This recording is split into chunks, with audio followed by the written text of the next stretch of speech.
सी language सीखने की series में आज हम देख रहे हैं हमारा लेक्चर 26, जिसमें हम देखेंगे फाइल ओपनिंग मोड्स इन सी लैंग्वेज। इससे पहले कि हमने कुछ वीडियोस में देखा था कि फाइल हैंडलिंग कैसे की जाती है सी लैंग्वेज में। इसके बेसिक 2-3 वीडियोस में इसके पहले बना चुका हूं, जिसमें फाइल हैंडलिंग क्या है ये भी बताया है और फाइल में डेटा राइट कैसे करते हैं ये भी बेसिक आपको बताया हुआ है। इसलिए अगर आपने नहीं देखे हो तो उन वीडियोस को पहले ज़रूर देख लीजिएगा। आज हम लोगों को डिस्कस करना है फाइल ओपनिंग मोड्स के बारे में। इसके लिए आपको एफ ओपन फंक्शन के सिंटैक्स को जानना ज़रूरी है। एक बार मैं आपको रिकॉल करा देता हूं कि हम कोडिंग किस तरीके से करते हैं फाइल हैंडलिंग की। ये देखिए, मैंने एक फाइल बनाई हुई है test1.c। जस्ट इसमें हम कोडिंग पे फोकस करेंगे। हम सबसे पहले तो एक हेडर फाइल इंक्लूड करते हैं stdio.h।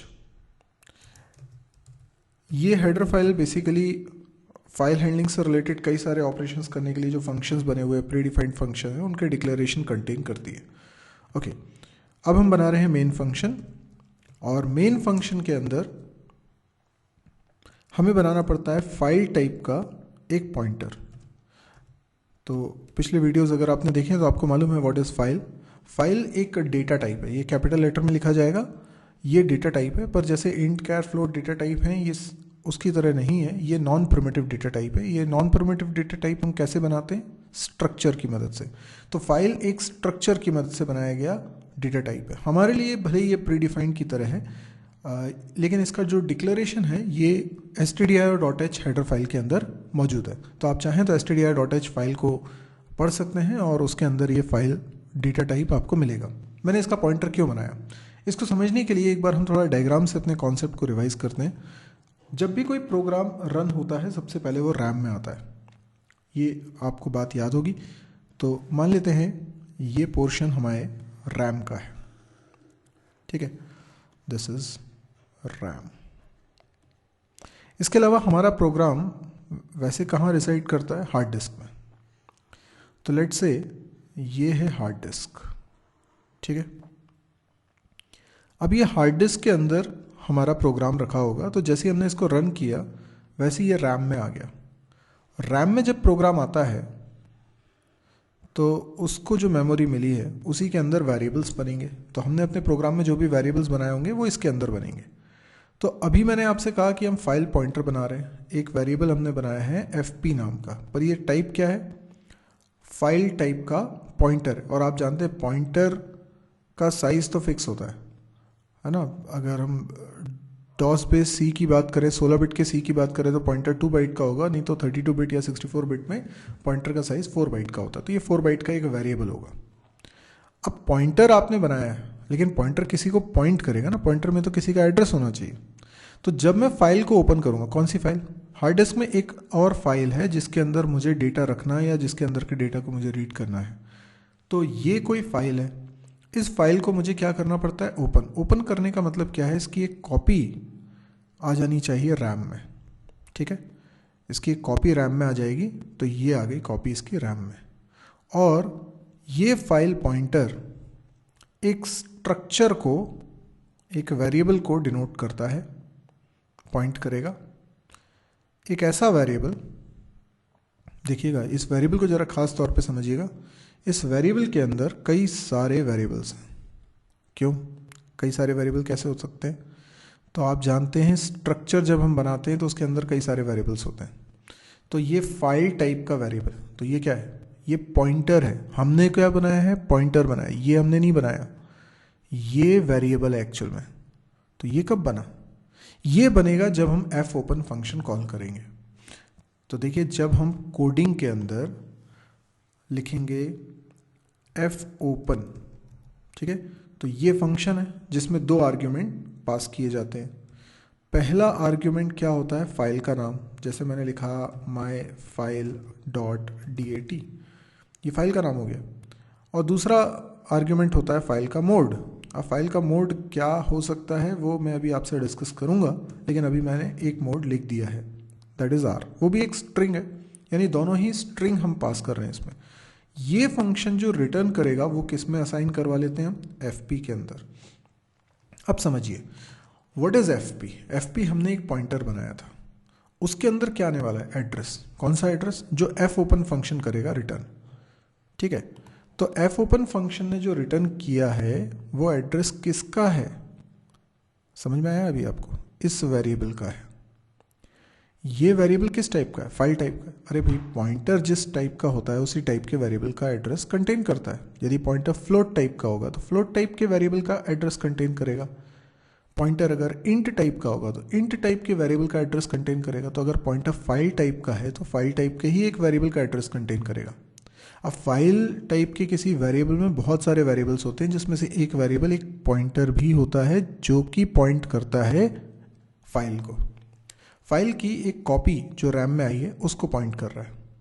ये है फाइल जिसमें लिखा हुआ है डेटा। तो इस फाइल को एक्सेस करने के लिए इस पॉइंटर की ज़रूरत पड़ेगी, और ये पॉइंटर बहुत सारे दूसरे वेरिएबल्स के साथ इस स्ट्रक्चर के अंदर है जिसको पॉइंट कर रहा है एफ पी।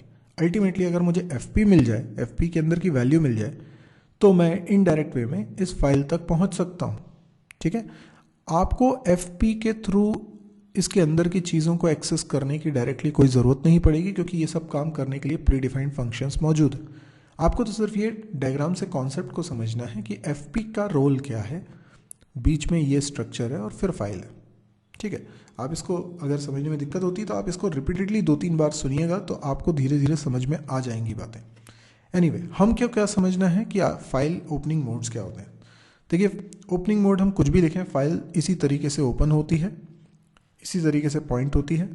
तो फ़र्क कहाँ पर आता है, फ़र्क आता है मोड लिखकर आप ये बताते हैं कि आपने फाइल को किस इंटेंशन से ओपन किया है। इंटेंशन से मतलब, तो देखिए मोड हम क्या क्या लिख सकते थे, ये 6 पॉसिबिलिटीज़ हमारे पास होती हैं। या तो हम लिखें आर, जैसा कि अभी मैंने एग्जाम्पल में आर लिखा हुआ है, ठीक है। एग्जाम्पल देखिए, यहाँ पे मैंने आर लिखा है, यहाँ पे क्या लिख सकता हूँ, और आर लिखो या आर प्लस लिखो, या फिर लिखो डब्ल्यू ऐसे, या फिर लिखो डब्ल्यू प्लस, या फिर ए लिखो या ए प्लस लिखो। 6 पॉसिबिलिटीज़ हो गई आपके पास। तो देखिए हमारे पास ये 6 पॉसिबिलिटीज़ हैं, और आप चाहें तो स्क्रीन को पॉज करके आप पूरे कंटेंट को रीड कर सकते हैं। मैं आपको पूरा ओवरव्यू एक बार में देता हूँ। यदि मैं किसी फाइल को ओपन करते वक्त मोड लिखता हूँ आर, तो इसका मतलब है मैं उसमें रीडिंग करना चाहता हूँ। अब मैं उस फाइल पे केवल रीडिंग का ही ऑपरेशन परफॉर्म कर सकता हूँ और कोई ऑपरेशन परफॉर्म नहीं कर सकता, यानी मैं राइटिंग नहीं कर सकता। अच्छा, अगर मान लीजिए मैंने किसी फाइल को ओपन करना चाहा और यहाँ पर मैंने लिखा हुआ है आर मोड यानी रीड मोड, तो ये फाइल अगर एग्जिस्ट नहीं करती होगी तो एफ पी के अंदर क्या चला जाएगा, नल।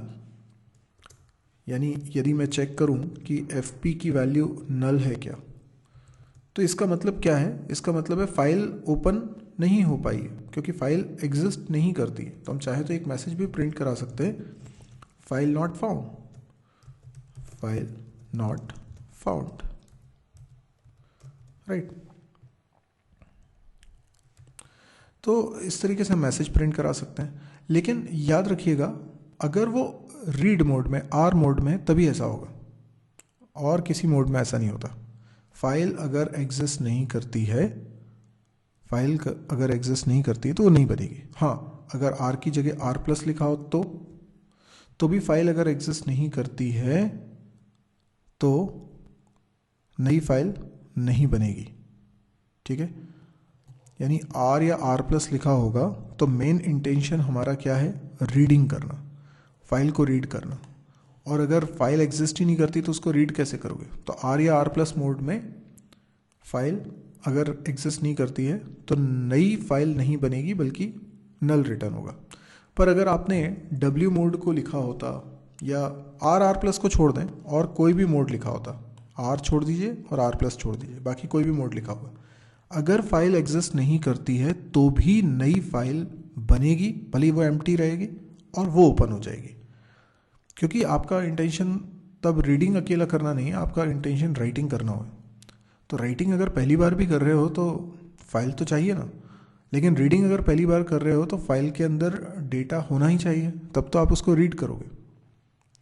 तो हमने समझा आर मोड, जिसका मतलब है ओनली रीडिंग, फाइल अगर एग्जिस्ट नहीं करती है तो नई फाइल क्रिएट नहीं होगी, नल रिटर्न होगा। और इसका मतलब, इसको बहुत ध्यान से समझिएगा क्योंकि इसमें थोड़ा सा कन्फ्यूजन होता है स्टूडेंट्स को। पहली बात तो ये कि W मोड में अगर आपने ओपन किया है तो केवल आप राइटिंग कर पाएंगे, रीडिंग नहीं कर पाएंगे। दूसरी बात ये कि अगर ये फाइल एग्जिस्ट नहीं करती है तो नई फाइल क्रिएट हो जाएगी, एम्प्टी फाइल। लेकिन अब ध्यान सुनिएगा, अगर फाइल पहले से एग्जिस्ट करती है, आपने यहाँ पे क्या लिखा W, और इस नाम की फाइल पहले से एग्जिस्ट करती है, तो फाइल का पुराना कंटेंट पूरा इरेज हो जाएगा और फाइल एक एम्प्टी फाइल के रूप में ओपन होगी, ताकि अब जो भी आप राइट करेंगे वो नए सिरे से राइटिंग होगी, पुराना कुछ भी उसमें नहीं रहेगा। ठीक है, कई जगह पर लिखा रहता है ओवरराइट, तो देखिए उससे कन्फ्यूजन होता है। ओवरराइट का मतलब हम लोग ये सोचते हैं कि कुछ पोर्शन शायद चेंज होगा, पूरा पोर्शन चेंज नहीं होगा। लेकिन मैं आपको बताऊं, W मोड में जब भी ओपन करते हैं तो पुराना पूरा का पूरा कंटेंट इरेज हो जाता है। भले ही आप अब उसमें सिर्फ एक लाइन लिखना चाह रहे हैं, जबकि फाइल में पहले 10 लाइन थी, वो 10 की 10 लाइन इरेज हो चुकी है। तो W मोड में तभी ओपन करिए जब आप ये अच्छे तरीके से जानते हैं कि आपको पुराने कंटेंट की ज़रूरत नहीं है, उसको इरेज करना ही है। लेकिन अगर आप चाहते हैं नहीं, पुराना कंटेंट भी एग्जिस्ट करे और नया कंटेंट उसके आगे से जुड़ जाए, जैसे मान लीजिए एक फाइल के अंदर 10 स्टूडेंट्स की इन्फॉर्मेशन रखी है, अब मुझे 11वें स्टूडेंट की इन्फॉर्मेशन रखनी है, तो मैं ये नहीं चाहता कि 10 स्टूडेंट की इन्फॉर्मेशन डिलीट हो जाए। तो इसके लिए मैं कहता हूँ मोड ए मोड में मैं रीडिंग नहीं कर सकता, सिर्फ राइटिंग कर सकता हूँ। और राइटिंग भी जो होगी वो पुराना कंटेंट इरेज नहीं होगा, बल्कि फाइल के एंड में नया कंटेंट राइट होगा, और ये ज़्यादातर यूज़ में आता है। तो फाइल का मोड देखिए कितना इंपॉर्टेंट है। अगर आपने A लिखना था और W लिख दिया तो कितनी बड़ी गलती करती है।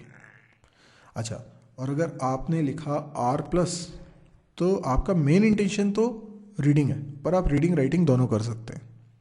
देखिए बात समझिए, जितने भी मोड में प्लस लगाए ना, R+, W+, A+, इन सब में रीडिंग और राइटिंग दोनों होती है। लेकिन R+ का मतलब हुआ मेन इंटेंशन उनका रीडिंग है। तो अगर फाइल एग्जिस्ट नहीं करती है तो नई फाइल क्रिएट नहीं होगी, नल रिटर्न होगा। और फाइल अगर एग्जिस्ट करती है तो फाइल ओपन होगी। अब आप रीडिंग भी कर सकते हैं, राइटिंग भी कर सकते हैं। ठीक है, अच्छा, ये खास तौर पे तब यूज़ किया जाता है जब मुझे फाइल में मॉडिफिकेशन करने हो। ध्यान सुनिएगा, अगर फाइल के कंटेंट को अपडेट करना है, फॉर एग्जांपल एक फाइल में 10 बुक्स के रिकॉर्ड रखे हुए हैं और मुझे 5वीं बुक के रिकॉर्ड में कुछ चेंजेस करना है, तो मुझे R+ मोड में ओपन करना है, यानी फाइल के कंटेंट को इन बिटवीन कहीं से भी अपडेट करना है। देखिए नया कंटेंट जोड़ना एक अलग बात होती है, मैं कह रहा हूँ अपडेट करना है, पुराना कंटेंट चेंज करना है, ओवरराइट करना है, तो मैं R+ मोड में ओपन करूँगा। तो मॉडिफाई करने के लिए सिर्फ इन 6 में से यही मोड है जो यूज़ होता है। तो मॉडिफाई करेंगे तो R+ मोड ही ओपन करेंगे। फिर हम देखते हैं W+ मोड। W+ मोड में भी रीडिंग और राइटिंग दोनों होती है, पर मेन इंटेंशन राइटिंग है, तो अगर पहले से एग्जिस्ट नहीं करती है फाइल तो भी ये नई फाइल बना के ओपन कर देगा। हाँ, लेकिन ये पुराने कंटेंट को इरेज कर देता है और सब कुछ नए सिरे से राइटिंग होती है। तो ये बात इसकी ध्यान रखने वाली है। अगर आप A+ मोड में लिखते हैं तो इसमें भी रीडिंग राइटिंग दोनों होती है, पर इसका मेन इंटेंशन अपेंड करना है। अपेंड करने का मतलब है आगे जोड़ना है, पुराने कंटेंट को इरेज नहीं करेगा। फाइल अगर पहले से एग्जिस्ट नहीं करती है तो ये नई फाइल क्रिएट कर देगा और उसके बाद उसमें हम राइटिंग कर सकते हैं। इसमें राइटिंग रीडिंग दोनों हो रही है। तो ये है फाइल ओपनिंग मोड्स। अभी हमारा आज के लेक्चर में यही पर्पस था कि हम फाइल ओपनिंग मोड्स को समझ लें। आप अच्छे से इस पर ध्यान दीजिए, खासतौर पे ये W मोड और ये R+ मोड, इन पे ज़्यादा ध्यान दीजिएगा। और एक बार ये आपको समझ में आ गया तो अब आगे की वीडियोस में हम लोग बहुत सारे फाइल हैंडलिंग रिलेटेड प्रोग्राम्स देखेंगे, बहुत सारे फंक्शंस देखेंगे जो फाइल हैंडलिंग में काम आने वाले हैं। तो डेफिनेटली काफ़ी यूज़फुल वीडियोस आने वाले हैं। यदि आपको लगता है कि वो सारे वीडियोस की जानकारी आपको मिलती रहे तो आप इस चैनल को ज़रूर सब्सक्राइब करिए, इस वीडियो को भी लाइक करिए। यदि आपको पसंद आया है, कमेंट के ज़रिए आप अपनी बात मुझ तक पहुंचा सकते हैं। कोई भी शिकायत, सुझाव, जो भी आपको कहना हो वो कमेंट के ज़रिए आप मुझसे कह सकते हैं। आप मेरी वेबसाइट को विजिट कर सकते हैं www.mysirji.com। इस वेबसाइट पे आपको मेरे सभी चैनल्स के लिंक मिलेंगे, उन चैनल्स पे जितने वीडियोस रखे हैं उसकी जानकारी भी मिलेगी। सी प्लस प्लस, जावा, PHP, डेटा स्ट्रक्चर, DBMS, ये सब उसमें मिलेंगे। इसके अलावा आपको अगर प्रोग्रामिंग स्किल डेवलप करनी है तो उसके लिए एक्सरसाइज भी आपको मिलेंगे और सभी के वीडियो सॉल्यूशंस भी मिलेंगे। इसके अलावा अगर आप कैंपस प्रिपरेशन कर रहे हैं तो उससे रिलेटेड कंटेंट भी आपको वीडियो लेक्चर्स के फॉर्म में मिलेगा इसी साइट में। मैं डेली वीडियोस अपलोड करता हूँ। कौन से वीडियोस अपलोड करने वाला हूँ इसकी जानकारी और कौन से वीडियोस अभी अपलोड किए हैं रिसेंटली उसकी जानकारी भी आपको इस चैनल पे, इस साइट पे मिलती रहती है। तो आप इस साइट को ज़रूर विजिट करिए और इसको अपने बुक मार्क कर लीजिए। और यदि आपको लगे कि ये सब कुछ बड़ा ही यूज़फुल है तो आप अपने फेसबुक वॉल पे इसको ज़रूर शेयर करिएगा। देखिए, ये सारे जो वीडियोज़ हैं ये हिंदी में हैं और फ्री ऑफ कॉस्ट है। तो अगर आपके किसी काम आ रहे हैं तो ये बहुत लोगों के बहुत काम के हो सकते हैं। तो हमारा जो एक मकसद है, मैं जो एक बहुत ही नेक ख्याल से ये सारी चीज़ें कर रहा हूँ, मैं ये चाहता हूँ कि हर एक व्यक्ति जो पढ़ना चाहता है लेकिन सिर्फ प्रॉपर कम्युनिकेशन के गैप से, शायद इंग्लिश की वजह से वो चीज़ों को उतने बेहतर तरीके से नहीं समझ पा रहा है, जिसका नतीजा ये होता है कि उसका कॉन्फिडेंस लो हो जाता है और उसे सबके बीच में लगता है कि वो खुद कर नहीं सकता है, इसमें आगे अपना करियर बना नहीं सकता, तो वो कहीं कॉम्प्रोमाइज़ करता है अपनी लाइफ में और जो उसकी कैपेबिलिटी है वो कहीं दब के रह जाती है। तो हम ये चाहते हैं कि सभी को पूरा मौका मिले, आगे बढ़ने का मौका मिले और ये कॉन्ट्रीब्यूशन हम कर सकते हैं। तो ये एक नेक ख्याल है और मैं चाहता हूँ कि यदि आपको सब कुछ बहुत पसंद आ रहा है तो आप प्लीज़ इतनी हेल्प मेरी भी करिए कि आप इसको जितना हो सके उसको स्प्रेड करिए। आप इसको अपने फेसबुक वॉल पे पेस्ट करेंगे, उतने से ही ये काफ़ी लोगों तक पहुँच जाएगा। Thank you.